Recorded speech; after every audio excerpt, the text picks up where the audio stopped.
안녕하십니까. 평택전남 주식TV 봉천생 이강민입니다. 종목 분석, 오늘은 코스닥 바이오에 속하는 바이로메드에 대해서 살펴보도록 하겠습니다. 코스닥 사업 서비스라고 업종 분류가 되어 있습니다. 그런데 사실 이 기업은 그냥 바이오 기업이다 그렇게 보시면 될 것 같습니다. 그래서 바이오에 속한다 그렇게 말씀을 드렸는데요. 업종 자체는 제약은 아닙니다만은 어쨌든 바이오 관련한 기업이다 그렇게 보시면 될 것 같고요. 이런 종목들은 최근에 상당히 좋은 흐름을 보였었죠. 바이로메드도 마찬가지입니다. 사실 바이로메드를 보면 역시 신약 개발하고 그런 관련한 그런 뉴스들로 움직였는데요.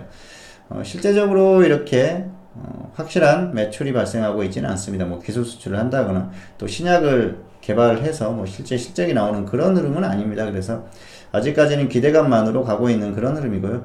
사실 대한민국에 있는 바이오 기업들이 대부분 이런 흐름들이 많습니다. 실제로 또 셀트리온처럼 이렇게 바이오시밀러를 생산한다든지 그런 기업들이 나타나줘야 되는데, 아니면은 정말 그 신약을 개발하고 그런 흐름이 나와주면 좋은데, 사실 신약을 개발하는 게 그렇게 쉽지가 않습니다. 상당히 힘든 과정을 거쳐야 되고요. 선진국들의 어떤 그 기업들과의 그 기술적인 경쟁에서 사실 크게 이렇게 앞서가기가 힘들죠. 그래서 어려운 부분이 있습니다. 다만 셀트리온 같은 그런 기업들이 나와주면 또 감사한 상황이죠. 그런데 바이로메드는 아직까지 그런 확실한 실적이나 이런 것들이 나오는 기업은 아니고요. 기대감으로 그동안 꾸준히 상승했던 종목이고, 현재도 어느 정도 흐름을 유지하는 그런 상황입니다. 그런데 역시 업종이 꺾이고 또 바이오가 꺾이는 그런 흐름을 보인다고 하면 따라갈 수밖에 없겠죠. 이 기업이 혼자만의 또 생존할 수 있는 그런 엄청난 모멘텀이 생긴다면 모르겠지만 그런 흐름은 아니기 때문에 너무 큰 기대를 이제는 하지 않는 게 좋을 것 같습니다. 그래서 그런 부분을 좀 생각하시면서 대응을 하시면 될 것 같고요. 굉장히 또 크게 고평가되어 있는 그런 상황이니까 중장기적으로는 또 조정을 받을 가능성이 상당히 큽니다. 자, 조금 더 자세히 살펴보도록 하겠습니다. 네, 바이로메드죠. 지금 사업 서비스라고 나와 있죠. 네, 자, 보면 이제 바이오 기업이죠. 유전공학적 기법을 이용한 이런 설명들이 나오는데요. 자, 실적을 보십시오. 실적이 2016년에 68억, 2017년에 32억, 그리고 올해 또 32억 예상됩니다. 참담하죠. 예, 이런 상황에서 자, 시가총액을 보실까요? 3조 5천억, 시가총액 7입니다. 기대감만으로 그냥 상승한다고 그냥 보시면 될 것 같습니다. 자, 재무구조가 어마어마하게 좋은 그런 기업은 아닙니다. 실적이 이런 부분들이 없기 때문에 계속해서 실적 부분에서는 계속 적자가 나는 그런 기업이죠. 상당히 좋지 않은 그런 흐름을 보이고 있죠. 혹시 자본이 아직도 자본 총계가 어느 정도 되기 때문에 그런 부분에서 좀 버티는 흐름이 나오겠지만은, 실적이 실제로 발생을 하면서 어떤 그런 것들이 이 기업의 가치가 엄청나게 상승하는 그런 흐름이 나오기는 상당히 힘들죠.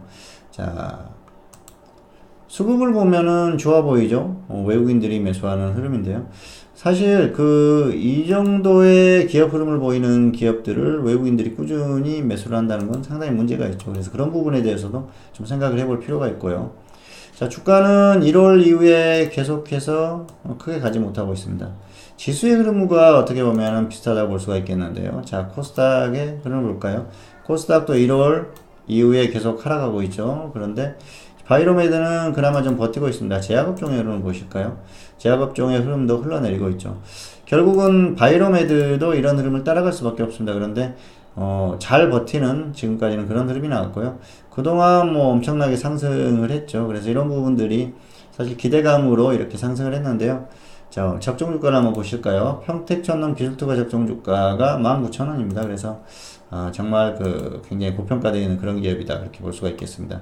물론 적정주가와 상관없이 움직이기도 하고요. 적정주가가 100% 종목들이 다 맞아가지는 않는다 그렇게 보더라도 중장기적인 추세에 있어서는 크게 결국은 이렇게 좀 따라가는 그런 흐름을 보이고 있기 때문에 참고할 필요가 있습니다. 그리고 사실 이렇게 거의 박스권에서 움직이고 있지 않습니까? 그래서 이런 종목들은 조정받았을 때 이렇게 저점 부근에서 이런 데서 이렇게 들어가서 단기적인 접근은 가능하겠죠. 그런데 지금까지는 지수의 흐름이 어느 정도 버텨줬었어요. 그런데 향후의 흐름 자체는 지수의 흐름이 좋지 않을 가능성이 높기 때문에 저점에서 매수하더라도 반드시 수익 가능성이 높은 건 아니다. 그렇게 볼 수가 있겠고요.